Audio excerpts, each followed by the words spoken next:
सलाम प्रणाम नमस्ते। करंट अफेयर के डेली डोज में आप सबका स्वागत है। और आज तारीख है 31 अगस्त, और 31 अगस्त को कुछ करंट कुछ कुछ जीएस के क्वेश्चंस को आज हम डिस्कस करेंगे।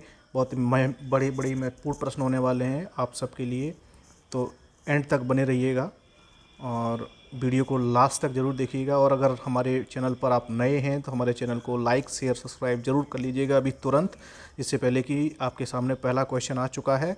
और आज का पहला क्वेश्चन है कि हाल ही में 2 दिवसीय SBEEP स्वीप कार्यशाला का आयोजन हुआ है। इस कार्यशाला का संबंध किससे है? तो सबसे पहले तो ये जान लीजिए कि SBEEP का फुल फॉर्म क्या है, ये आपका इसका आशय क्या है, और ये आपके किस कार्यक्रम से या किस पर्टिकुलर डिपार्टमेंट से ये जुड़ी हुई ये कार्यशाला थी। तो ये आपकी भारत निर्वाचन आयोग की कार्यशाला थी।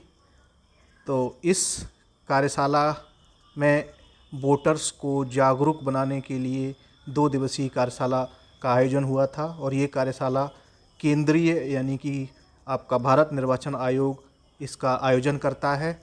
और ये इस कार्यशाला का जो मुख्य उद्देश्य है वो वोटर को जागरूक बनाना है, और वोटर को वोट देने के लिए जागरूक बनाना और उसकी नागरिक जिम्मेदारियों के प्रति उसको अवेयर करना है। चलिए चलते हैं दूसरे क्वेश्चन की तरफ। ये स्वीप कार्यशाला जो है आपकी, इस स्वीप कार्यशाला के तहत इसका सबसे पहले आरंभ कब हुआ था, किस वर्ष में? अगला क्वेश्चन है कि स्वीप कार्यशाला का आयोजन भारत चुनाव आयोग द्वारा किस वर्ष से आरंभ हुआ है? तो ये 2009 से इस कार्यशाला का आयोजन शुरू हुआ है। ये आपकी स्वीप कार्यशाला का आयोजन 2009 से आरंभ हुआ है। इसी के साथ कुछ और क्वेश्चंस देखते हैं हम भारत निर्वाचन आयोग से संबंधित। राष्ट्रीय मतदाता दिवस महत्वपूर्ण प्रश्न है, बहुत ज़्यादा कॉमन एग्जाम्स में पूछा जाता है। राष्ट्रीय मतदाता दिवस कब मनाया जाता है? तो आपके सामने ऑप्शन हैं 25, 26, 27 और 28 जनवरी। तो इसमें 25 जनवरी का दिवस है। इस दिन एक मतदान की शपथ और एक जागरूक मतदाता को बनाने के लिए तमाम तरह के सरकारी कार्यक्रम आयोजित किए जाते हैं।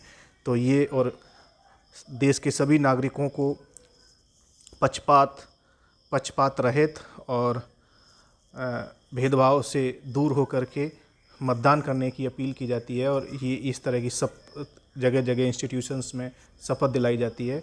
तो ये है राष्ट्रीय मतदाता दिवस। और ये मनाया किस उपलक्ष्य में जाता है? ये 2011 से इसका आयोजन शुरू हुआ है। 2011 से इसका आयोजन शुरू हुआ है। और ये जो आपका भारत निर्वाचन आयोग है, इसकी स्थापना दिवस यानी कि 25 जनवरी इसका स्थापना दिवस था।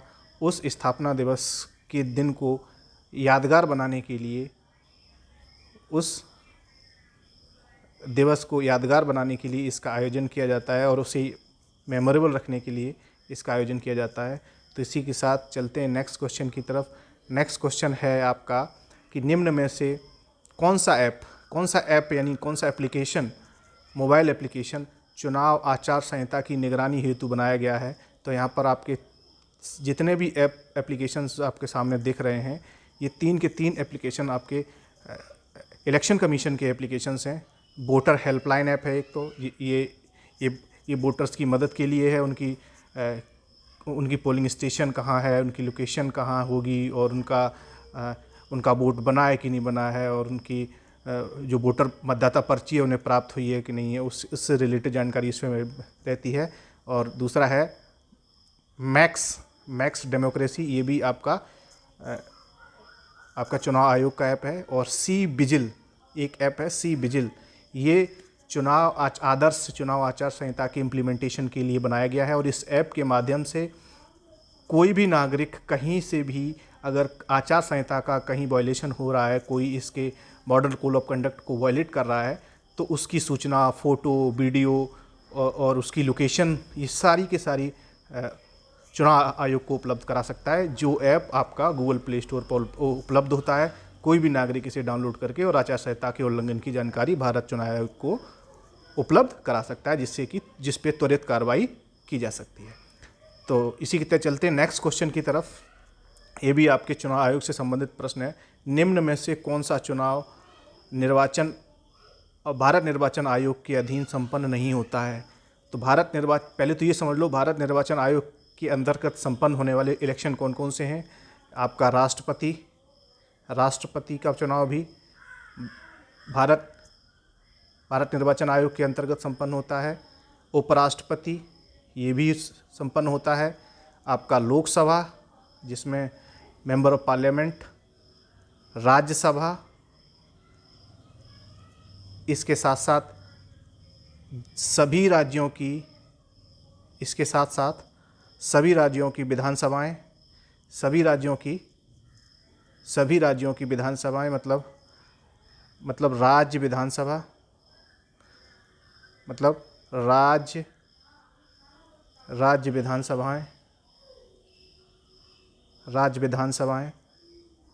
और इतने इलेक्शन आपके केंद्रीय यानी भारत निर्वाचन आयोग के अधीन संपन्न होते हैं।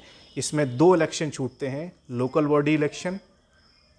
बॉडी इलेक्शन जिन्हें आप नगर निकाय चुनाव बोलते हैं, और दूसरा आपका पंचायत इलेक्शन, जो कि तो इसमें सिर्फ राष्ट्रपति, उपराष्ट्रपति, राज्य विधानसभा, ये सारे के सारे आपके केंद्रीय चुनाव आयोग के यानी कि आपके भारत निर्वाचन आयोग के अधीन होते हैं। सिर्फ पंचायत चुनाव आपका राज्य निर्वाचन आयोग इसके लिए इनके पंचायत चुनाव को संपन्न कराता है, और निकाय चुनाव यानी कि लोकल बॉडी इलेक्शन दूसरा होता है, जिसे आप जो आपके शहरी निकाय होते हैं उनके चुनाव होते हैं, जिन्हें लोकल बॉडी इलेक्शन बोलते हैं, उनका भी राज्य निर्वाचन आयोग कराता है। इसके अलावा होने वाले जितने भी संगठनों के चुनाव होते हैं उन्हें न तो राज्य चुनाव आयोग कराता है न केंद्रीय चुनाव आयोग कराता है। वो अपने अपने संगठन के स्तर पर अपने अपने छोटे छोटे चुनाव आयोग होते हैं, वो लोग नियुक्त करके अपने संपन्न कराते हैं। सिर्फ ये 2 जो आपके नोडल एजेंसीज हैं चुनाव कराने की, वो सिर्फ इन्हीं चुनावों को कराते हैं। चलते हैं नेक्स्ट क्वेश्चन की तरफ। नेक्स्ट क्वेश्चन ये भी आपके इलेक्शन से संबंधित। इलेक्शन से इतने प्रश्न इसलिए रखे हैं क्योंकि अभी उत्तर प्रदेश में लगभग 6 महीने बाद चुनाव होना है, तो ये आपको पता होने चाहिए सारे प्रश्न, आपको आपकी जनरल अवेयरनेस के लिए, एज वेल एज आने वाले जितने भी उत्तर प्रदेश के एग्जामिनेशन हैं उनसे। अगला क्वेश्चन है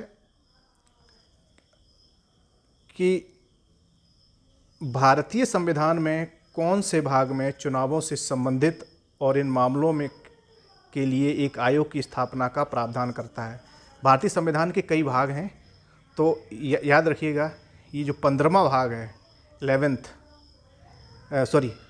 15वां यानी 10 और 5, ये रोमन अंकों में लिखे हुए हैं।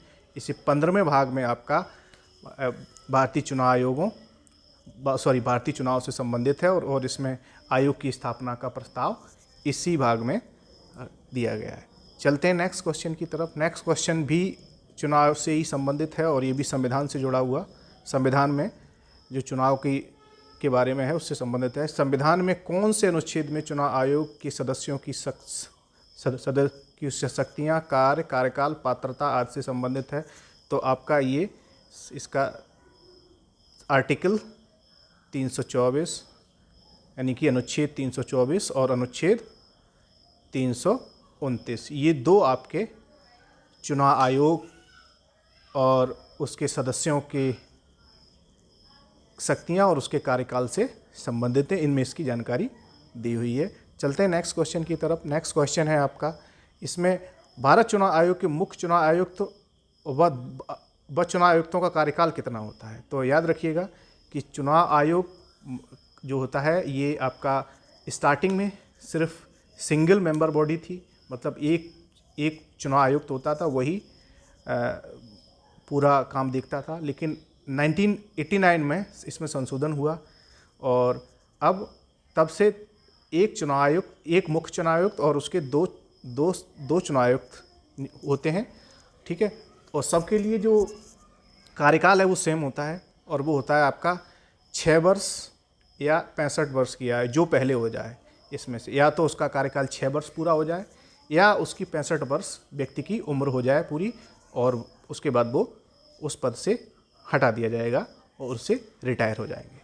तो इस तरह से आपके चुनाव आयोग की जो कार्यकाल होता है उसके बारे में प्रश्न हो गया। चलते हैं नेक्स्ट क्वेश्चन की तरफ। बस इतने ही चुनाव से संबंधित क्वेश्चन थे। आप चलते हैं कुछ दूसरे प्रश्नों में की तरफ। पहला प्रश्न है, समाज में वंचित वर्गों अर्थात कमज़ोर वर्गों में की निम्न आय हेतु किफ़ायती कीमतों पर विभिन्न वित्तीय सेवाओं तक पहुंच सुनिश्चित कराने हेतु भारत सरकार की योजना कौन सी है? तो सब समझिएगा, मतलब वित्तीय सेवाओं तक पहुंच मतलब फाइनेंशियल इंक्लूजन। फाइनेंशियल इंक्लूजन मतलब प्रधानमंत्री जनधन योजना।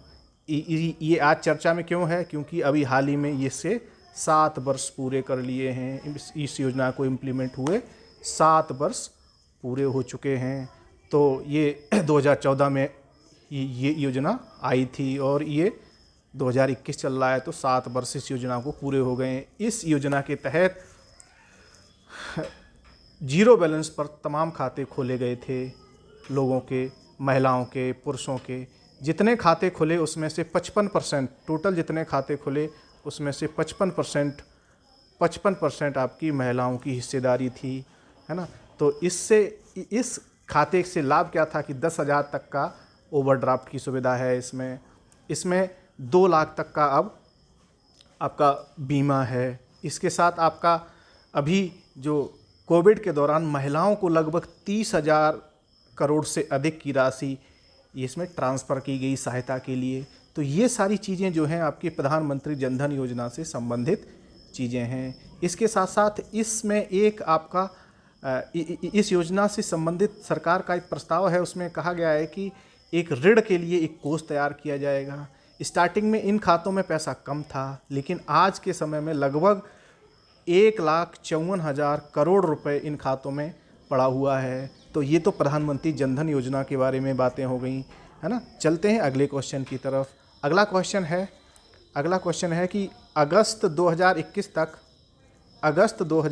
तक प्रधानमंत्री जनधन योजना PMJDY का मतलब होता है प्रधानमंत्री जनधन योजना के कुल कितने खाते खुले, यानी अगस्त 2021 तक टोटल कितने खाते खुले? तो टोटल खाते खुले हैं 43.04 करोड़ 43.04 करोड़ खाते अभी तक खुले हैं टोटल। अब नेक्स्ट क्वेश्चन देखते हैं, ये भी इसी योजना से संबंधित है। अगस्त 2021 तक प्रधानमंत्री जनधन योजना के कुल खातों में कितने खाते सक्रिय खाते हैं?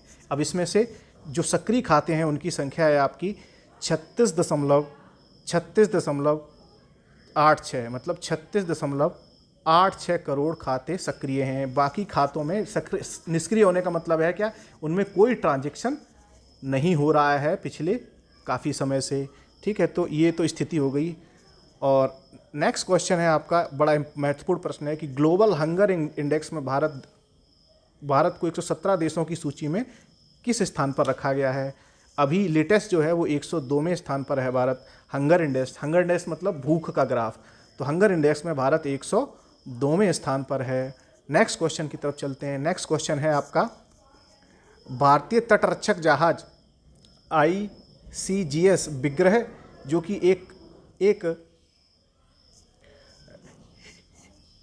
एक तटीय निगरानी जहाज है, वो किस कंपनी द्वारा बनाया गया है? जो आपका तटरक्षक जहाज है विग्रह, इसे लार्सन एंड टुब्रो ने बनाया है। किसने बनाया है? लार्सन एंड टुब्रो, LNT जिसे बोलते हैं,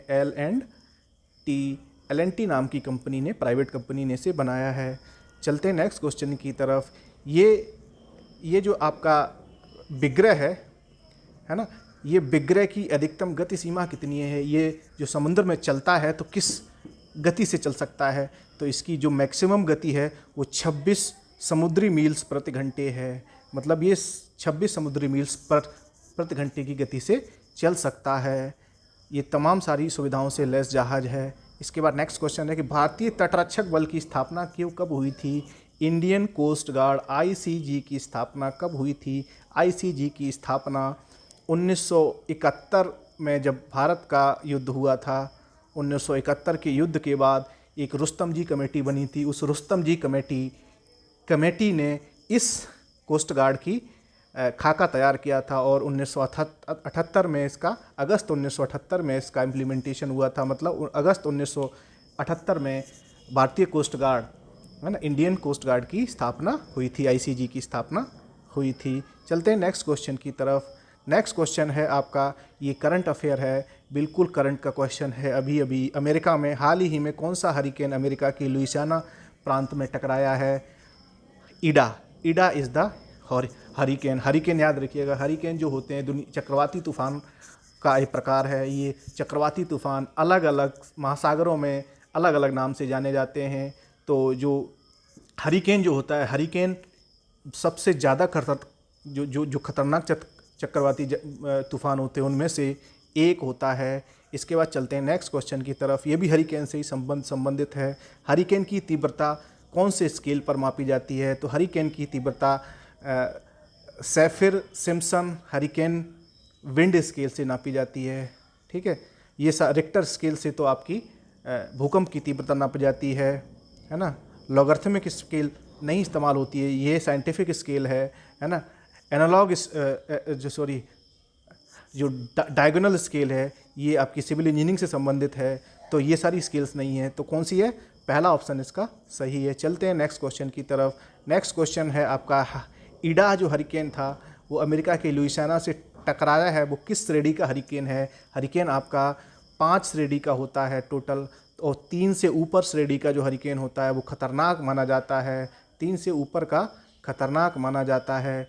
तो ये श्रेणी 4 का हरिकेन है, यानी ये भी खतरनाक श्रेणी का हरिकेन है। ये इससे बहुत बड़ा इम्पैक्ट हो सकता है। अमेरिका में एक और हरिकेन आया था कुछ दिन पहले जिसका नाम था कैटरीना, जिसने भयंकर तबाही मचाई थी। तो हो सकता है उसी तरह की तबाही ये आपका ईडा भी मचाए। तो ये इस तरह से। एक और क्वेश्चन है आपके सामने, पृथ्वी पर सबसे अधिक शक्तिशाली एवं विनाशकारी चक्रवात कौन से हैं? तो याद रखिएगा, हरिकेन सबसे अधिक शक्तिशाली और विनाशकारी चक्रवात होते हैं। ठीक है, इसी के साथ आपका ये आज का जो करंट अफेयर का सेक्शन था वो समाप्त हुआ। मिलते हैं कल की क्लास में। कल फिर कुछ नए क्वेश्चन के साथ आपके सामने आएंगे, कुछ नए करंट इश्यूज़ के साथ आपके सामने आएंगे। तब तक हमारे चैनल को सब्सक्राइब कर लीजिए, लाइक कर दीजिएगा, अपने दोस्तों के साथ शेयर कर दीजिएगा। जो करंट अफेयर को पढ़ना चाहते हैं, जो कंपटीशन को क्रैक करना चाहते हैं, जो बेहतर नागरिक बनना चाहते हैं, वो हमारे वीडियो को ज़रूर देखेंगे। और हमें यहाँ तक जिन लोगों ने देखा उनको बहुत बहुत धन्यवाद, शुक्रिया।